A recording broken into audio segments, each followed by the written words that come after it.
বর্তমানে আধুনিক প্রযুক্তির কল্যাণে বিশাল আকারের জাহাজগুলো প্রতিকূল আবহাওয়াতেও সমুদ্রের বুকে টিকে থাকতে পারে।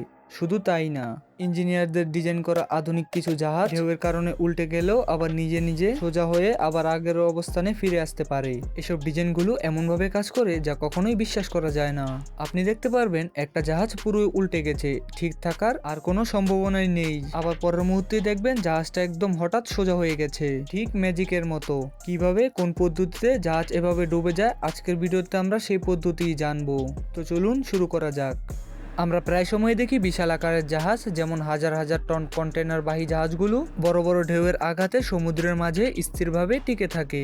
যখন একটা জাহাজ সমুদ্রের মাঝে যাত্রা শুরু করে, সমুদ্রের ঢেউ আর প্রবল বাতাসের দিকেই সম্মুখীন হয়।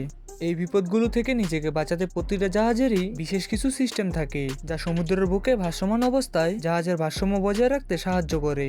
যে কারণে ঢেউ কিংবা প্রবল বাতাসে জাহাজ হেলে দুলে গেলেও আবার সোজা হয়ে দাঁড়াতে পারে।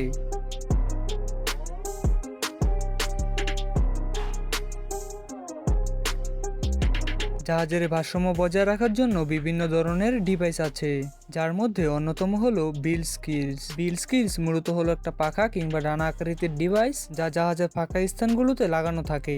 অবাক করা ব্যাপার হলো, বিল স্কিলস জাহাজের দৈর্ঘ্যের প্রায় 2 থেকে 3 গুণ প্রসারিত হয়ে জাহাজের স্পিড বাড়িয়ে দেয়, সেই সাথে জাহাজকে স্থির হয়ে টিকে থাকার ক্ষমতাও বাড়িয়ে দেয়। জাহাজের ভারসাম্য টিকে রাখার আরেকটি ডিভাইসের নাম হলো এন্টিলিং ট্যাঙ্ক। এটা এমন একটা ট্যাঙ্ক, জাহাজ যখন বাম দিকে কিংবা ডান দিকে হেলে যায় তখন জাহাজের ভারসাম্য ফিরিয়ে আনতে সাহায্য করে। এটা মূলত জাহাজের প্রস্থ বরাবর বসানো হয়। এই এন্টি রোলিং ট্যাঙ্ক মূলত দুইটা পদ্ধতিতে ব্যবহার করা হয়, সক্রিয় এবং নিষ্ক্রিয় ট্যাঙ্ক পদ্ধতি। সক্রিয় পদ্ধতি হলো একটা পাম্পের মাধ্যমে 2 ট্যাঙ্কে পানি প্রসারিত হয়, ফলে জাহাজের ভারসাম্য পানির ওজনের কারণে টিকে থাকে। এতে আবারও জাহাজ স্থির হয়ে যায়। পরবর্তী পদ্ধতি হলো ফিল স্টেবিলাইজার ডিভাইস, যা পাখার মতো একটা ডিভাইস, সেটা বাহির হয়ে জাহাজকে কন্ট্রোল করতে সাহায্য করে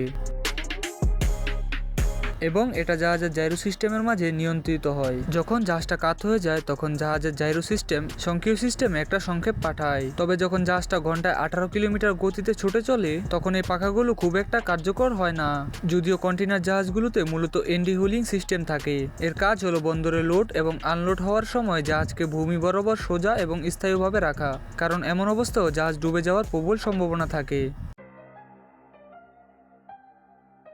তবে মজার ব্যাপার হলো, খোলা সমুদ্রে এন্টি হিলিং সিস্টেম জাহাজকে স্থির করার কাজে ব্যবহৃত হয় না।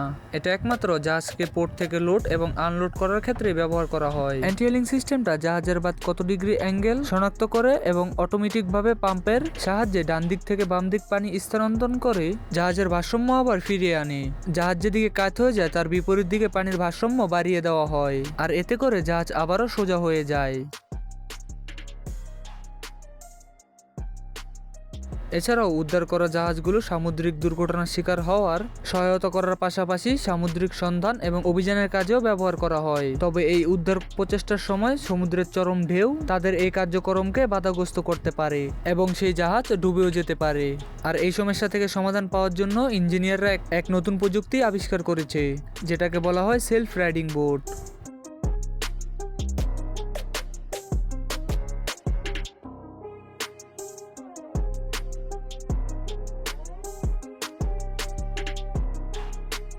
এই বোটগুলোকে 180 ডিগ্রি অ্যাঙ্গেলে ঘুরিয়ে দেওয়া হলেও এটা আবার নিজে নিজে স্বাভাবিক অবস্থায় ফিরে আসে।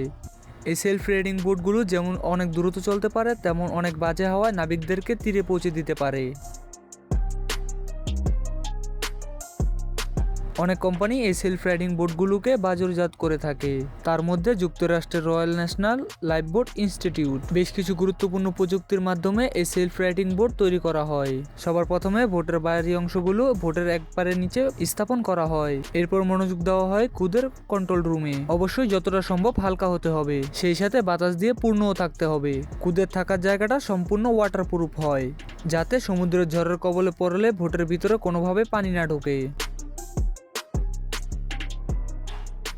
সেলফ রাইডিং এই বোটগুলোতে একটা পেন্ডুলামও থাকে।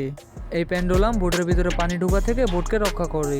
সমুদ্রের কোনো খারাপ আবহাওয়ার কারণে বোট যদি উল্টে যায়, এই পেন্ডুলাম সিস্টেমের মাধ্যমে বোটের সব খোলা জায়গা অটোমেটিকই বন্ধ হয়ে যায়, যার কারণে বোটের ভিতরে আর কোনো রকমের পানি ঢুকতে পারে না।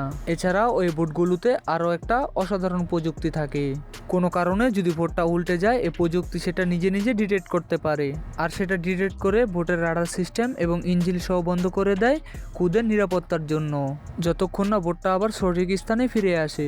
বোটটা আবার সঠিক স্থানে ফিরে আসলে অটোমেটিকভাবে সবকিছু আবার চালু হয়ে যায়, আর এরপরে নাবিকেরা তীরে পৌঁছাতে পারে।